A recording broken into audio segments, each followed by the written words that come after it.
I've had a chance to sit down and watch the film, and I've got to say, congratulations on the film. Well, thank you very much. It was really fun to make. You know, I'd never done a genre film like that before, and I'm sorry, I just got home from work. I'm having a cup of tea and a biscuit. Ah, not a problem at all. So, what was that like for you going into a genre film? Did you find, as an actor, that you had to prepare for the role differently, or did it not change too much from what you would regularly do? Well, I mean, the good news is, and I think I learned this from some Australian actors that I had the pleasure of working with. You know, when I was really young, I worked with Mel Gibson. Although he's really a Seppo, he's an American expatriate that his family escaped to Australia. So I don't know if you guys claim him or not. Yeah, we do. Yeah. You do. So we did a movie, and we talked a lot about acting. And Mel always said it was better to be in a situation where you're reacting to a situation. That way you don't get caught acting. Yep. So in a movie genre like this, where you know, there's a lot of physical action, that helps to. So you don't have to act; you just have to react to the environment and the situations, the difficulty of the situations that you're in.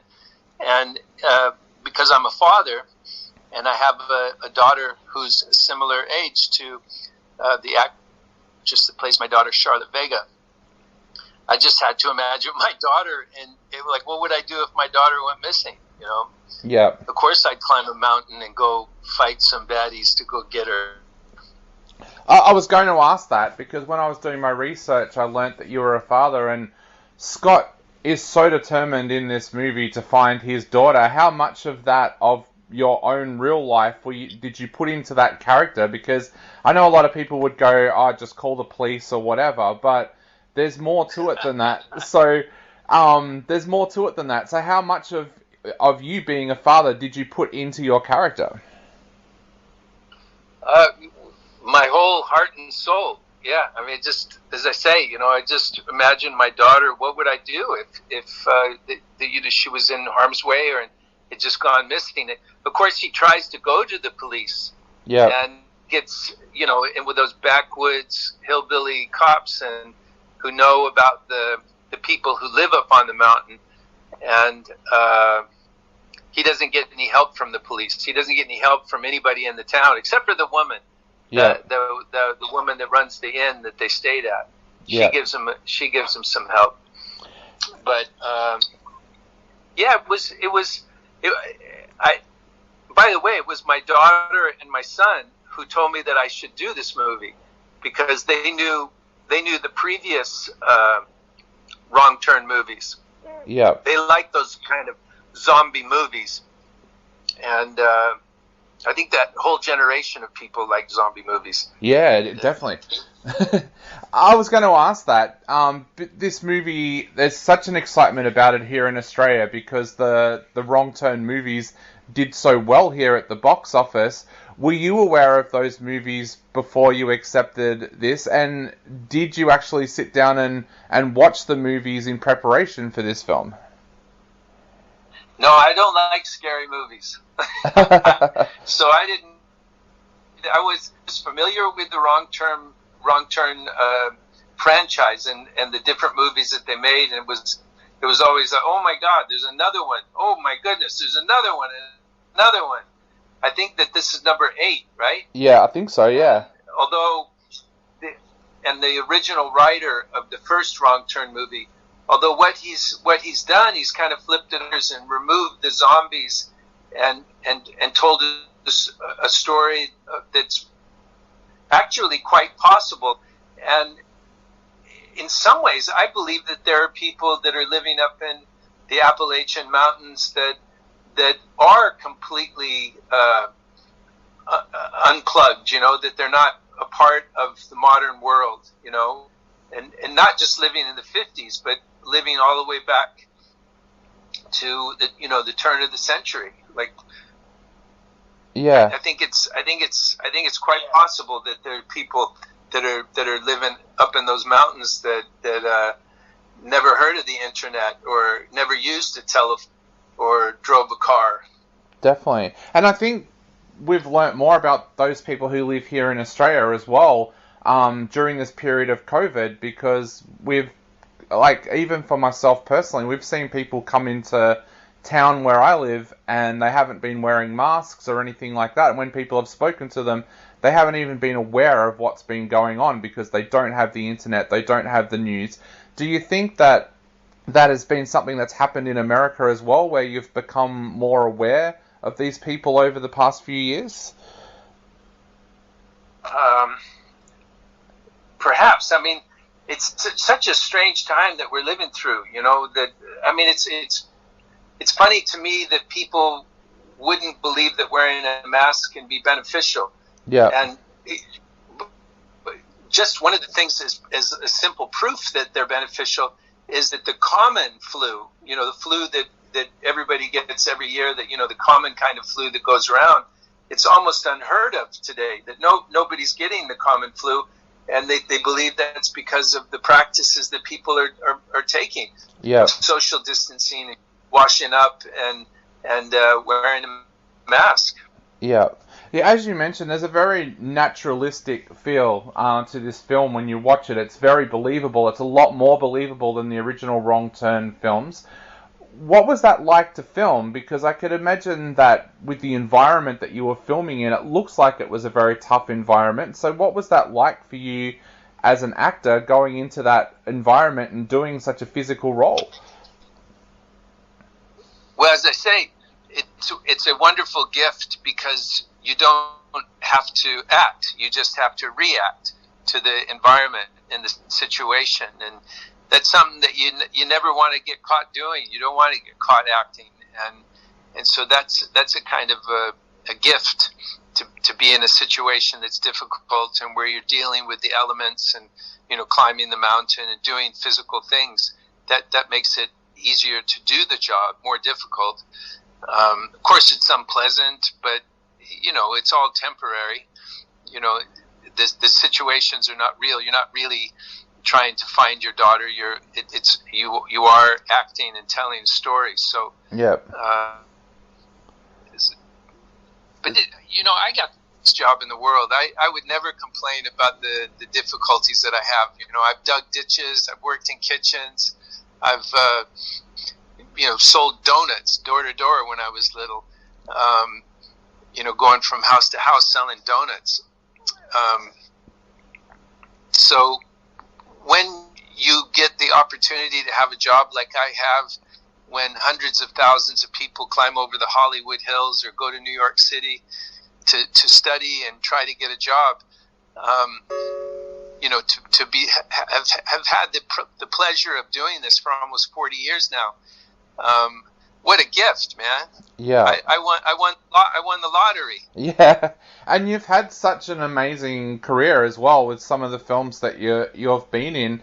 Have there been movies for you that you've just absolutely loved to have been involved with, and you look back at these days fondly? And if so, what are those films for you? You mean just any movie? Yeah, that you have been in. Yeah. Russell. Oh, because I was going to say I saw Russell Crowe in Gladiator the other day. It was on Turner Classic Movies or something, and it looked like so much fun. I forgot about Joaquin Phoenix in it, and he's terrific. Of course, Russell in the movie, and it just that looked like a really fun movie to work on. I would love to work on a film like that. Yeah, and Russell is so good in it. Yeah. But my own career, my own films. I mean, the amazing directors that I've had the pleasure with, from Alan Parker and Birdie and Stanley Kubrick and Full Metal Jacket, Alan Pakula with Orphans, and Jonathan Demme with Married to the Mob, Christopher Nolan and The Dark Knight Rises, the Duffer Brothers on Stranger Things. It's amazing. Yeah, I've been really blessed and had a great time working on films all these years. So I'm really happy, and I'm happy that the people are still sending me scripts and asking me to participate in their projects. Yeah. So talking of scripts and directors, tell us a little bit about what your initial reaction was when you read the script for Wrong Turn. Well, I just thought it was a real adventure, and as I say, I could relate to the subject, being a father, and it was really my son and my daughter that I have to give them credit for talking, because they said that they're really fun movies and they really love the genre, and they said it's a really good franchise to be working in, and Yep. so I had never the director Mike Nelson and or Charlotte Vega. And she's a terrific actor. I thought she did a wonderful job. She's from Spain, and she grew up learning to speak English in England, and then came over to America and played an American. Yeah, she's absolutely amazing. And I was actually going to ask you, what was she like to work with? Because she's such an amazing talent that after you watch this film, you think, I want to see her in more and more films. What was she like to work with and play your daughter? Well, when we were, not on set, she was just absolutely lovely, a charming young lady. But when we were on set, she pretty much buried herself in the character that she was playing, just staying in character all the time, and she's when I finally see her up on the mountain, she's in a pretty bad way. She's pretty catatonic, and she has to prostitute herself in order to save herself with the guy that's the main guy, and the main guy, I don't know if you call him the baddie on the mountain. Yeah.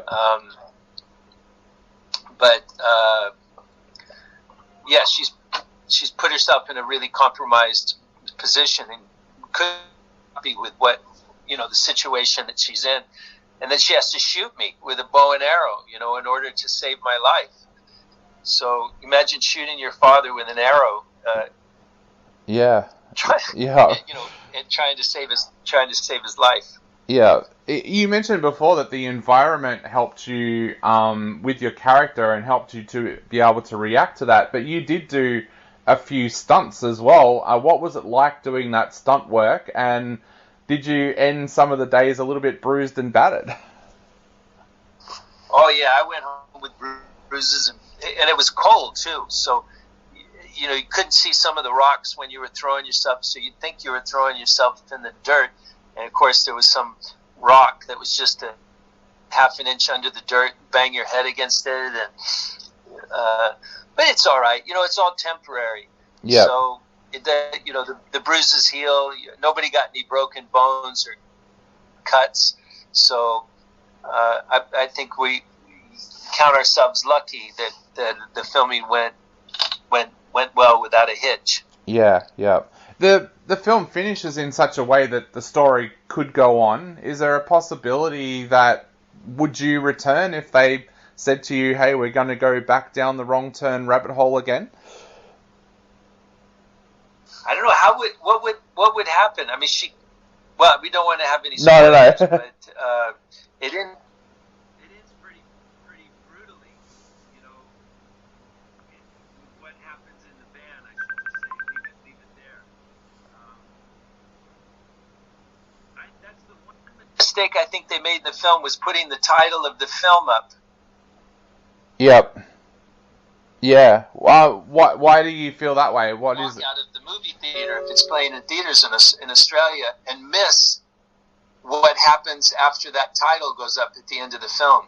Yep. I hope you saw it. I did. I thought it was a brilliant way to. I agree. Some people will get up and walk out as the title screens, but I loved what played out over those end titles. I thought that was fantastic. And that's my daughter singing that song. Oh, really? Yeah, she's singing "This Land is My Land." Yeah. Because my daughter sent me a new album while we were making the film, and I was listening to it in the van on the way to the location. And he said, "Oh, that's a really good song. Who's that you're listening to?" And I said, "It's my daughter." And he was like, "No way! I can't believe it." And I said, "Yeah." So once he finished the movie, he got in touch with her and asked her to sing the song in the movie. Awesome. That is absolutely amazing. And Matthew, I know I'm very conscious that we're running out of time at the moment, so I just wanted to ask before I go, what would you like to say to Australian movie fans out there before they go along and see this movie when it opens tomorrow? Have a good time. You know, I hope that the movie gives you some good jump scares and you have a laugh while you're watching the film, because it's while it's horrific, there's some funny bits in it, a good mixture of horror and humor, and I just say thank you for going to see the movie, you know, and I look forward to coming back to Australia sometime in the future and spending some time down under. Definitely. Well, Matthew, thank you so much for chatting to us today. It's been an absolute pleasure. Again, congratulations on Wrong Turn, and we will welcome you here in Australia with open arms anytime you want to visit. Thanks, mate. Awesome, mate. You have a great day. We'll talk soon. Bye. Cheers. Bye. Bye.